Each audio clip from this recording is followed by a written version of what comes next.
War Memorial Committee have done an outstanding job in securing permits from both the state government and the Hume Council. As a veteran, I thank them for their perseverance and tenacity in obtaining these permits. Whilst there are some small inconveniences we must adhere to comply with those permits, I hope you'll agree that they are worth it to be able to continue this honourable tradition.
We're gathered here today at our Craggieburn War Memorial to honour those who have made the supreme sacrifice in both war and peace. 102,825 servicemen and women, of whom 101,183 are represented by the conflicts listed on the north, west and south face of the memorial. Of a similar number who died as a result of their wounds or service, either physical or psychological. Of those amongst us today that suffer in silence, and of the impact upon families, relatives and friends. Our memorial is a place for remembrance and reflection. Its design is based upon the principles of those that were constructed immediately after the Great War. Simplicity and serenity. We are here to remember, reflect, and pay our respects to those who gave so much that we may live in peace. I especially wish to welcome those World War II vets with us today, those special few of an extraordinary generation. Also to those veterans of Korea, the Malaysian emergency, the Borneo confrontation, Vietnam, East Timor, Iraq, Afghanistan, and the many peacekeeping and humanitarian operations. Your presence here today ensures that we maintain our commitment.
I would now invite Lieutenant Matthew Glias from the Salvation Army Craigieburn to lead us in prayer.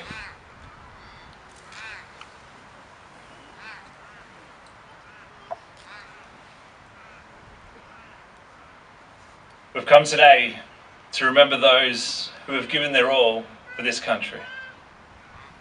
We think of those first ANZACs as they stepped onto the shores at Gallipoli, and for those who have given of themselves so that we may enjoy this country today and the freedom that it has to offer. In my early teens, I had the honour and privilege of meeting an incredible man named Stan. Stan, he passed away at the age of 90 in his home in Sydney. Stan had a comfortable home, good life, carried out a pretty normal life. However, Stan was a prisoner of war and worked on the Burma Railway. Why do you cry? I stood in a field in a faraway land, gone to the spot, but could not understand what made me stop right next to this grave. Though, there all alone, I really felt a presence of someone, so I just knelt. It seemed I needed to sit in the cold and wait for something to me to be told. Why do you cry? The young soldier said. Why are you here in the field of the dead? His voice was so soft I could hardly hear. And when I first looked, there was nobody near. He looked like a shadow in his old uniform, and it seemed to me he could never be born. I knew in my mind he could not be real, but it seemed his presence would help me to feel what all people feel when they come to see the place where their loved ones lie over the sea. He asked me again, and when I replied, I said, it was for all mankind that I cried.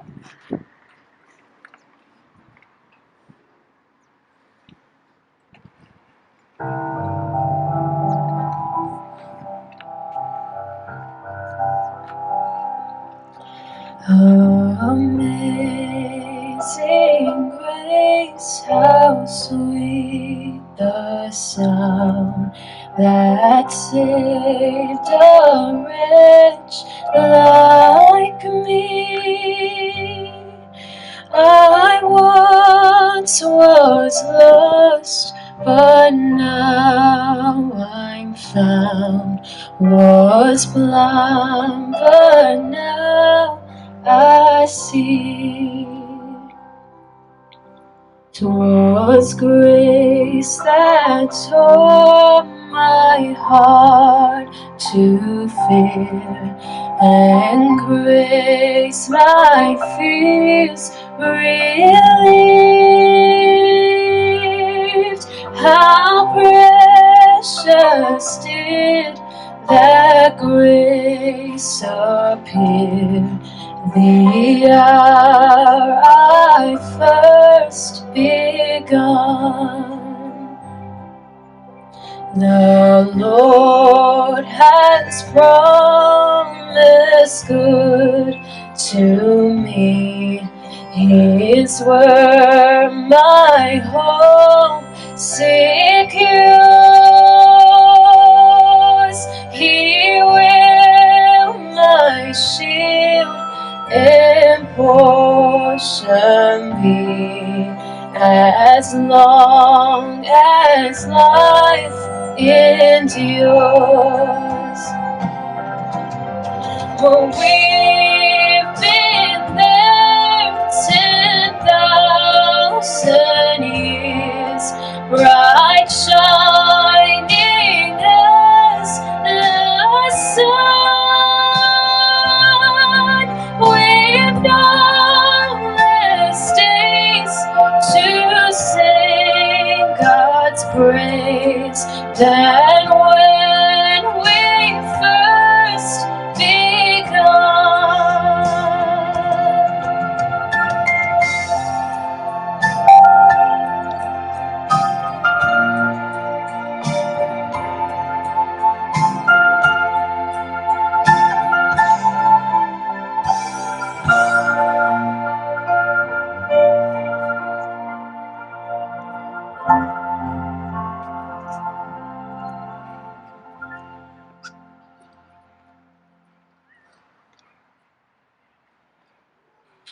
I again invite Mr. Stephen Randall to come forward and read the ANZAC Requiem.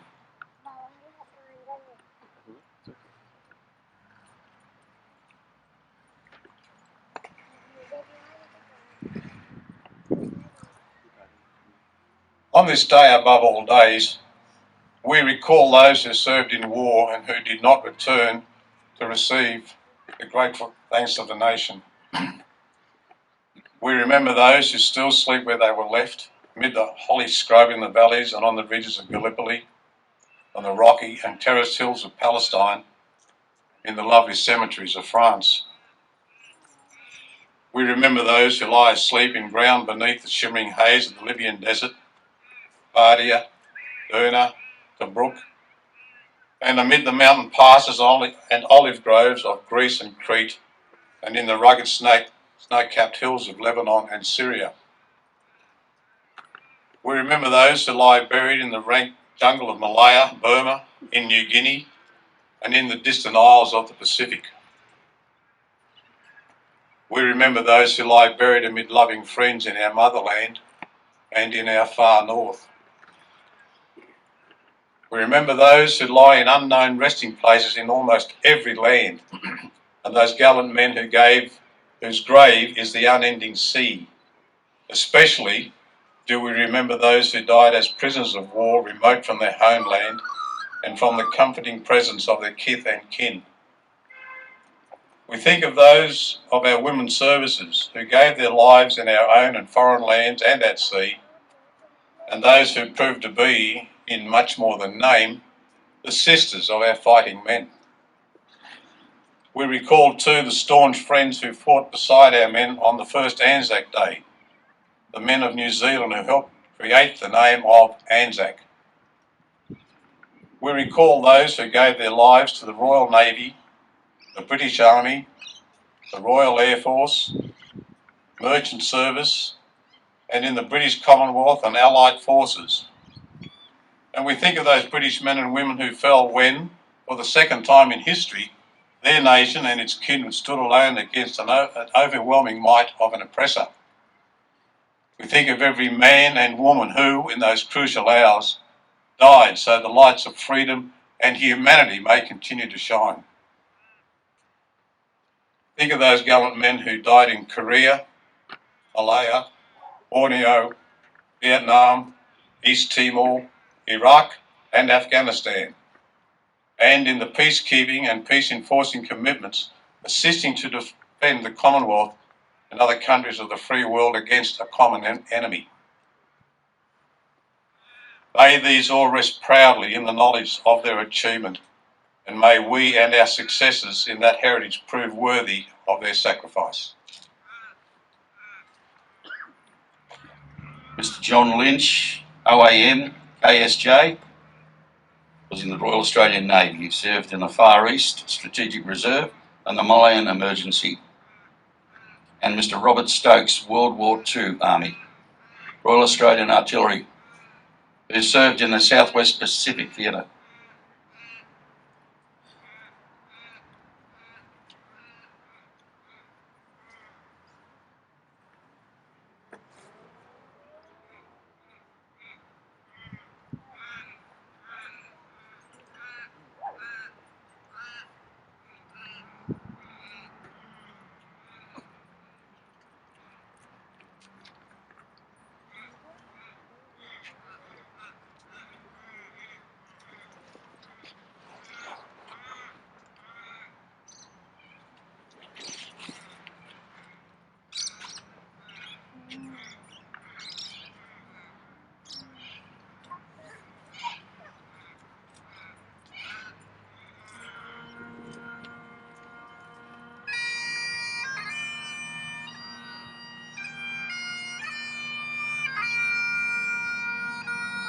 On behalf of servicemen and women, especially those who have been injured as a result of training for operation, Mr. David Middleman, Royal Australian Artillery, who served in the defence of Darwin, and Mr. Brian Coward, Royal Australian Army Medical Corps and the Royal Australian Army Ordnance Corps. He also served in Vietnam.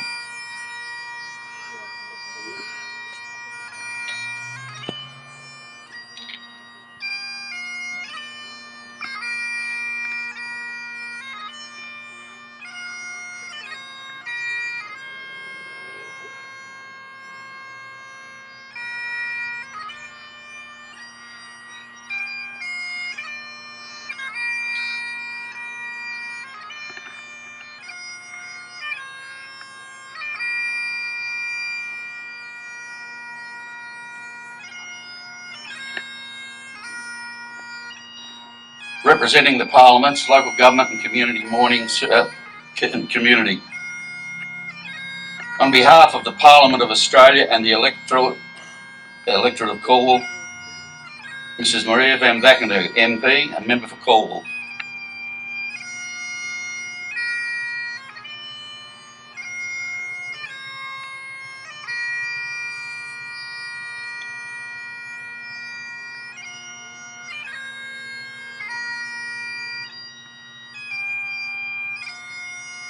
On behalf of the Parliament of Victoria, Mrs Ros Spence, MP, Member for Euroka.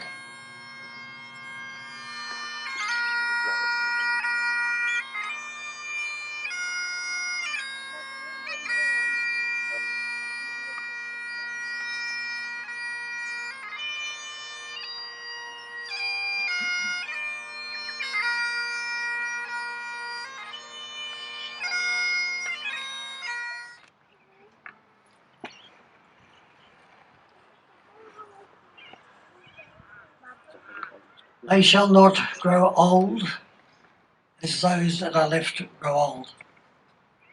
Age shall not weary them, nor the years condemn. Going down of the sun, and in the morning we will remember them.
Lest we forget.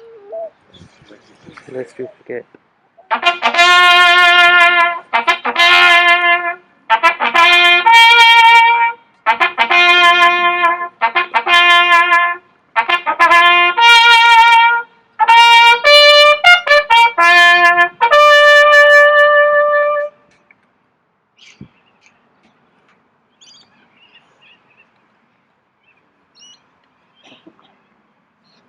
Sound the last post again, lest we forget.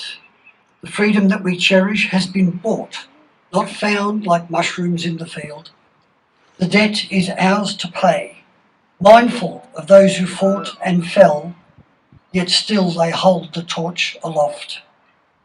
May we remain as zealous to withstand the traitors who would make our fibres soft, as well as enemies beyond the land. The trumpet has the power to move us still. And though the debris of a flood of years lies over hand and mind, an aching thrill comes rising perilously close to tears. Sound the last post to hold the memory bright, then sound the rouse and keep the torch.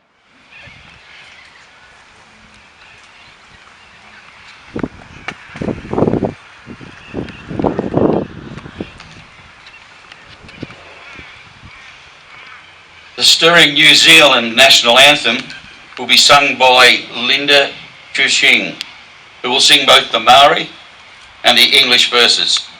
Linda is a member of the Craigieburn Mormon Choir. Please join in.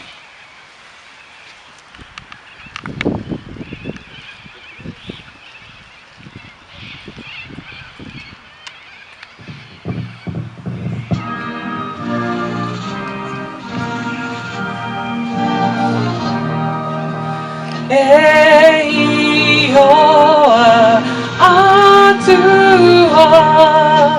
o ngā iwi matara a ta whakalongona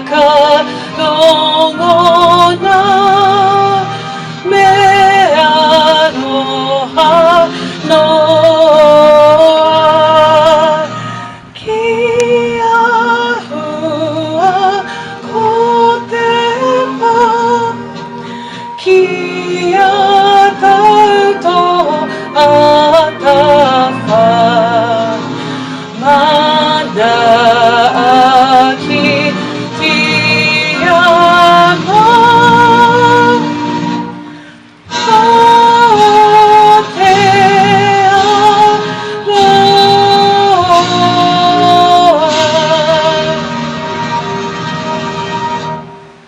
God of nations at thy feet, in the bonds of love we meet. Hear our voices, we entreat. God defend our free land. God Pacific's triple star, from the shafts of strife and war, make her praises heard afar.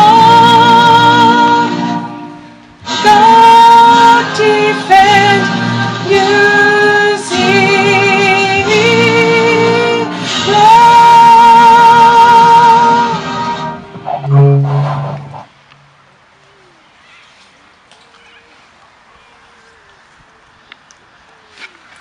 The Australian national anthem will be sung by Lila de Gracia. Please join Lila in singing both verses.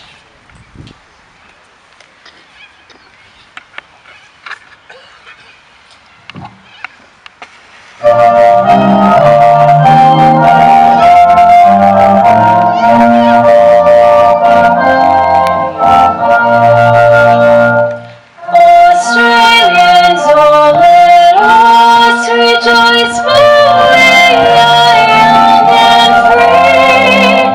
We've golden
Flag party, return the flags to half-mast.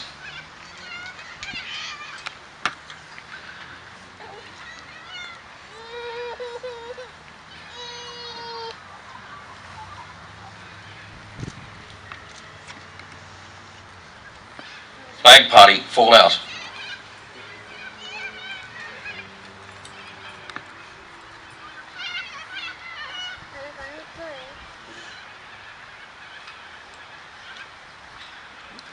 That completes today's service. Drive safely and please reflect on the sacrifice of those who are represented by a memorial. Anyone now wishing to lay a wreath, poppy or a sprig of rosemary, please do so after the service. I request those in attendance to not enter the memorial area until floral tributes have been laid by those wishing to do so and the piper has stopped playing. Party, fall out.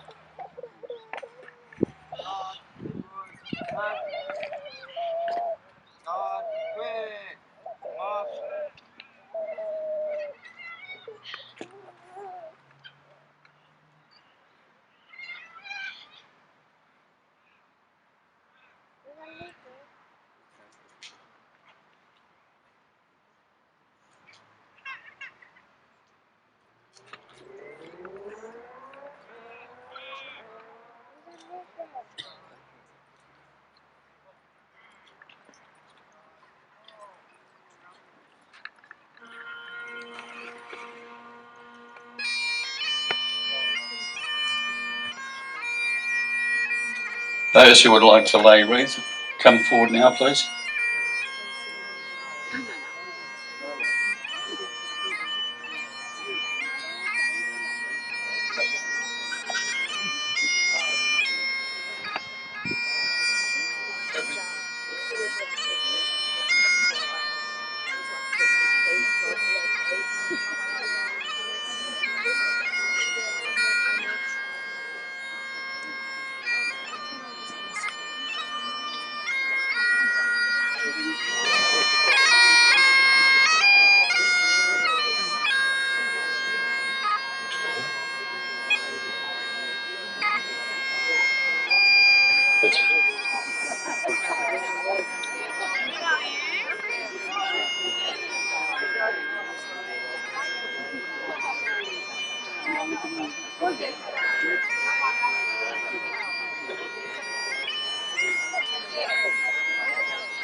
Yes, Ghana's